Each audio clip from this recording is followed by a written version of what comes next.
नमस्कार मित्रांनो, आपण आलो आहे गावाच्या जळाल्या वावरामध्ये. मस्त ओंब्या भाजलेल्या आहे आणि सगळ्याजण शोधते ओंब्या कुठं कुठं पडले कुठं कुठं नाही. बघायचं काम चालू आहे केली कुठं आहे कुठं नाही.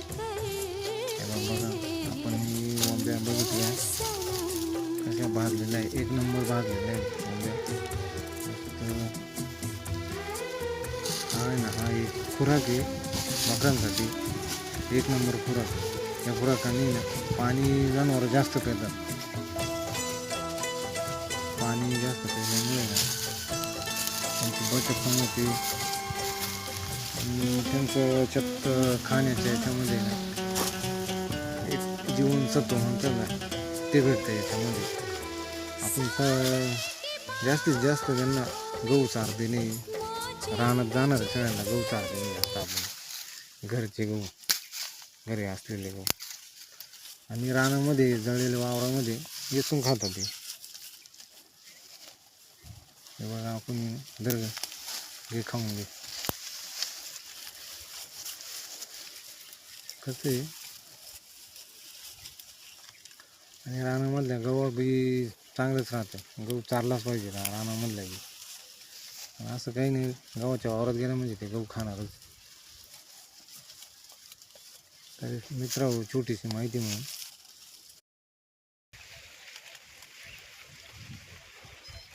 बघू शकता तुम्ही इकडे वावर एकदम मोकळे गावाचं वावर आहे. बाजूला आणले, ऊनही खूप झालं आहे. हे बघा इकडं तिकडं आणले, या तिकडं गहू यासाठी चाललंय तिथे.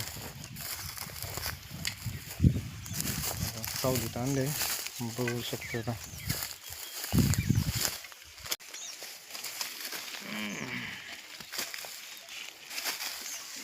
बसायचं नाही काय ना.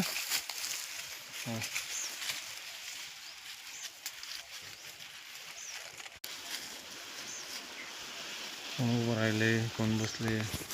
आपले हे किंग आहे, ही एक राणी. तिची बहीण तिथंच आहे. ती एक तिची बहीण कुठं, हा ती तिकडे, ही इथे एक आहे. बघा एक छोटे भुरीचं आहे, ही भुरी. तिचा त्याचा भाऊ, आपला किंगचा भाऊ. चला भेटूया.